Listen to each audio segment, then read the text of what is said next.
Gormia Waggett, and Shin Hamish Lerga Sinta and Shin Fia, cousin of Chemi, because on New Asia has no ear New Asia, the One Nation Scéal. I was Carva Guriri Lad Yanugan on Jeru Horturies, 3 Kilburra for Gilahan, Shoma, Hogder Shin Barrett. And Keith done Ella with a caint Shogus, done a Cora Alan the Brizda, or now on Space Egga, Gursi Gilly Hurry. A session Carla on Tulta, being Jenny Cursi, Gail Linder, Noya, and Snakilta to Hui. A session banished to Regana, Galen, and Shaw Comway.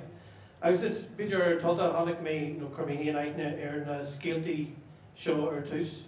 There are Louis grow lower as Scree Vega, August grow picture, live on major permission, picture the VOI, August. Scale major complicated focal or of age. Agus we must make you right. Ni don't go lower of us, so major go pamphlet, no run more agus picture all more. Near Higme go Jurek on 8 more of the Interlawa again. Agus right ta Laoch more headler and lower, but John Bolley has a bunch lesson. Kindle Ama agus on Dugray a high Raymond lesson run shot. The Nomani agusage Dewey. We do Hawkinson. We can Tidgerling, Mariaman or Raymond or Iceland against the Gerda. We need to go research say in Tidgerling, the Coswhite and Laganaha. We shall go research say or going now. Peter Navaki, Shilvinson, or Harvey. Shall go research say Google Maps. We scale on grow Holland, I give it old Luska, the Chanted Shaw, go Howard Maha. As we see Gary Alma Kahana Glacketshi, Beecher Air on Torresiani. Laoch agus La Yia we gest in Kuholland Hans Sachapel. So actually are one couple Kahana Glacketshi. So we should have Google Maps. I guess took a couple of readings, the may have Sachar, the may have Scéal, I was the may have one couple. So Chrissy said it's that, Gursiama. Renchi get a bug matter, no deal na boyra comai as a view, the may boyra on. So lagal day, during a costly, a core couple of sustan couple is that. So Jilla Kenyal min ibra vijata agreement, August next boilum a Harton Shaw, August Lord Spring, 8 at Tajantica.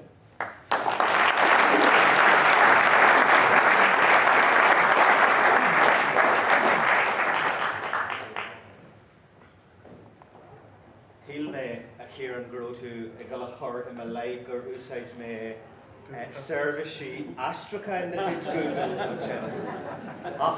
A harja Demau Brickaroo on Shaw. August Visha and Shaw, the Mausha and Shaw and Shanskan Yarhiche, Rudig and Cosul Nakulche Ligracha against that Shaw. Marshin and sort Dinya. Noia Tamaj Lig den Warwell Garshenia, Cuholland, no Garshenia Emer. A Kate Hagal Adwell and Sean Ocker, the main should exmoit you Mara Sweeney and Brickaroo. Up to Ahan sort o Hecoliot na Heron in Scéal Shaw. Agus Carja Louis on Tolu Seamus Machma Huna, Agus ma Ansasta Grosha Saston your a Hiolu do an opt on our war do. Louis Shea Thomas Kinsella Sheila Louis to shot to us a dough, but heart shot to us a dough, the Mahan and Magasser bug, August the me a Grishvik linen, August Ihawain, Hanig Mahesh Mahori, August have Betty Kieran on Shaw, and Sassagwil ma Wahar and Shaw. Les na Jarudi of Inadini Ara to do a Clishchal, Mar Neogoni, a Jeshil Jazz Scéal to do so, Kahimaj Ara. Harter shop was a dough, August the couple of Anshin, couple of Uncle, the couple of Budgel Biorak, August Skibblenum Dini, Kaihu Tetchini, August Anspree Sachach, Jinch Ma'ahar. Scéal Cuholland on Doi Awur Cuholland a Anyam on Ihashin. August the Marude Gro Shishinig Tarlu Salatan you on Gro páistí muscailte an am sin den í agus daoine a ggóil agus ag caiithú titseaní agus ag caint faoi crualacht do anmhíthe sílam go mbeadh na seirbhísí sóisialta ag an doras an lád ar gceann ach níor thola mé móran in éireair a faoi Chulainn ar Scéal, ar an ollscoil agus leoga rinn mé coppla éir céim agus ní dhearna mé staidir ar Chulainn ach bhí anspéis go deo agam in san íomha seo Laoch náisiúnta na hÉireann agus bhfuil is agad a chairde tá mo wathair luaite agam an seo agus nuair a bhí Chulainn ag gol amach ar an Láinseáil le Láinseáil ní dheithí sé ag na fir, ní dheithí sé le Scéal an gcró an taram i gceart aige thuí sé ag a wathair agus sin mar atá fir na hÉireann go dtí an lád go dtí a dearthú mami. Tag an Scéal grin chun ceimne. How many Irish mothers does it take to change a light bulb? You just go out and enjoy yourself. Ach, cibéir bí a chairde, nuair a bhí Chulainn an seo, beidir ar cúil an bháil a seo, nuair a bhí Chulainn ag Rochdail Thart Lámhain, thola sé catú ar drí na críomha rua a rá le gasarí eile, caibí Laoch nó caibí gasar a ghlacaí arm inniu bei Scéal gurrid ach Scéal glórhar ag an Laoch sin. Agus híl Chulainn go raibh sé caint airsan ach bhí sé caint le daoine eile. Anon le Chulainn ag uncle Crochar MacNeasa agus dúirt tá mé go le ghlacu arm inniu seo má lá agus chreid a uncle mar dúirt cathú cé náúirt cathú dúirt cathú le daoine eile agus chreid ahan hanig cathú agus dúirt sé go dtí ag go ré an seo agus dúirú nach tú hain a dúirt go raibh aram le toirt don gasar seo agus sa dearú hir hall tugu aram dó agus rudbug mar an ggéine I mo chasa. Hui me héan hig Aidan McPolin agus hig Roise ní bhíal agus bhí cathú an sin roam mar bhí mé a gibrú amach dé bhí me gal rá ar an bhealach suas agus hí me síos in acha le Aidan agus le Roise agus dúirt Aidan Tatú géirí athhinsins dhéilis den ruúíocht a scríú in Gaeilge an lé aniu. Agus sin an rud a rinn mé, agus ní bheith ngabalta a dheanú ach go bheith gur leor cathú le Aidan. Agus a chairde hui mé a ré an sin mar bhí takeíocht mo chomhlachta héan agus tá achas or an héan go Laoch Gaelin Padre go bhfuil an seo an nacht agus hí mé héan le hantan ó Chulainn. Han ag jasc mór board ach tí muid de McDonald's ag Sprucefield agus dúirt Anthony Albert a Annie ima Claigan go Joe is léir gur ó cathú a caint leis an fásta mar dúirt Anthony gur chuma leis ach an caighdean a bheith ard. Agus tá ceart ag Aidan is an tintiú isoltach a chur mé I dro Wendy Dunbar agus I dro Richard McGowan agus sílam gur sin an rud a chur an cabín stan ar an seanscnú seo.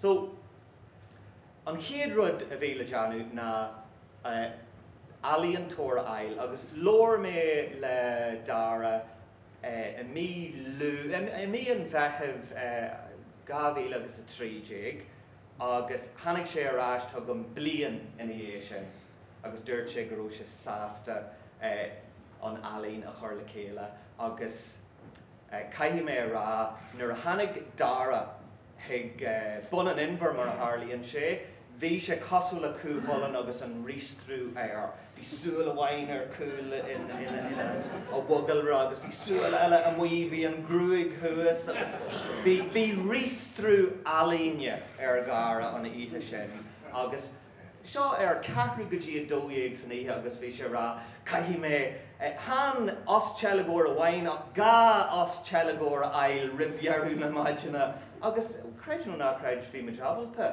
Ja, os teilgóir a ail dó lena chuid alíne a dhéanú agus an sin bhí oríne Grian Grafador agus dúirt Wendy Dunbar lomsa go raibh orm Brian Rutledge a ail an Grian Grafador is far in Éireann amach ó John Mary an seo.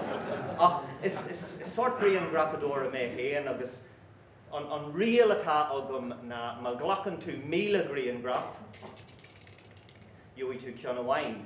Ach a bhhailart ar fad le Brian Rutledge hanig sé isteach ag Studio Gara chur thuirmid na picturí ar an easel agus thóg sé amach an Hasselblad agus dang sé ar na picturí agus rinn sé agus binné an chéad picture eile agus thuí sé sin a ra agus tá cégus a dó a písa alín janta ag dara agus tá sé lig go hintach ach bhogmaide a réan sin agus bhí or an búlú le Wendy Dunbar. I had to meet Wendy Dunbar for the first time and I went up to Hollywood and Dara and Anne were there as well and you know, I knew that I was in the presence of somebody who was highly competent and very professional and both Dara and I decided just to hand the design work over to Wendy and we knew that they were going to be in the right hands and that is in actual fact like Wendy guided us because Dara and I are in need of guidance to be honest and after my first meeting with Wendy on the way out Wendy said to me and Raymond don't worry because no obstacle is insurmountable. And I have used that sentence to high-flying executives and to other people. In fact, I think they might call me the no obstacle is insurmountable guy. So, Gurmaigat Wendy, thank you very much for all your detailed and dedicated work. And I'm glad that you and Dermot are here tonight. So, Gurmaigat Wendy, it's a wonderful.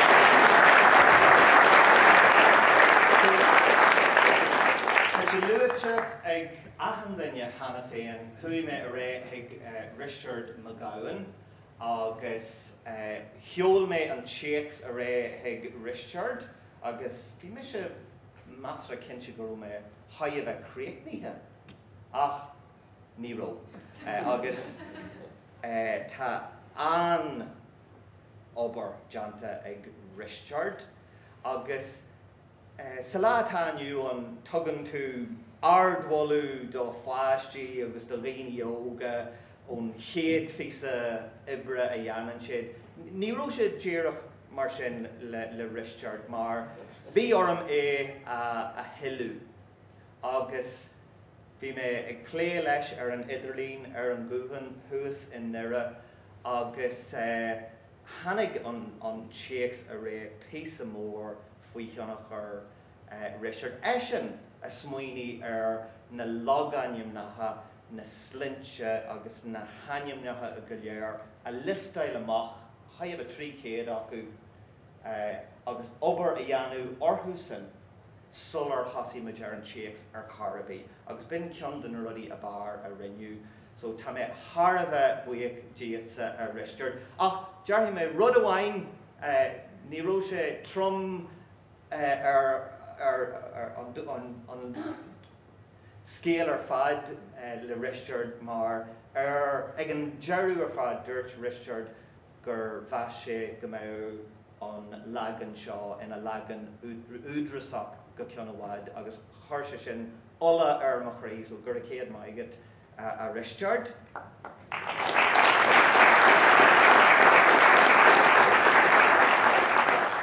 Agus a charge Tadara Laoch agam hana féin ach ní bheith me jabal é anú gan dara, gan an, gan ma van céile Dolores agus a lana an sinna bhí an kitú gomórlam agus is hanig an tionsnú ar fad ón inspiraid a thug Claire Kieran agus an ddraighead dúin mar bhí taispantas ó gine.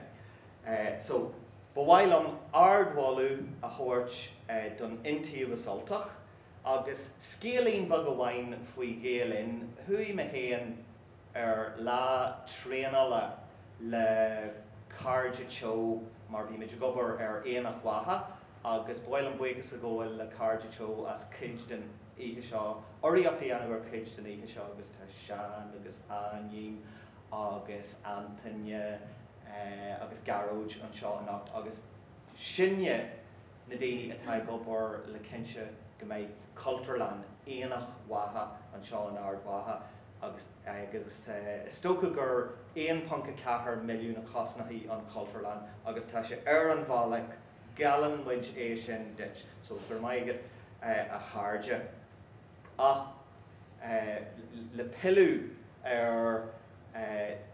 ma charge a lig agus an chidú agus an takeíocht agus ag pilú Géalainn hui me hiag an lá tréanala seo agus an tideal a bhí an lá tréanala ná bí i de friú éimeannach de héal héan. Agus ag dearú an lé tréanala bhí aisiolalas le fáil ag ahan daine bhí an lá tréanala agus bhí lán daoine an faoi siúr Eve Early in Europe an trá agus bhí siad ancinse de ahan daine chuirde se fáil amach ón fós sin leigrach mar bei tú marú tíbastí de séhí má leanan tú a ré ba chuirde bóthir agus bata a chuirt do de friú éimeannach a chanig sin thugamsa agus dúirte a riaman tá tusa in san fost I déalach tá Géalainn a ggéascú achan rud a bhfuil mass agad I de héal. Tá Géalainn a cuidiú leat maidir le litríocht a chur chun cin an dúir seo. Tá Géalainn ag cuidiú leat leis an ggéalteach na gránaí go léir tá agad. So tá mé tharbheith buíoch de Géalainn, tá si is cólacht an chopram é Géalainn, so gur céad maigad. Tá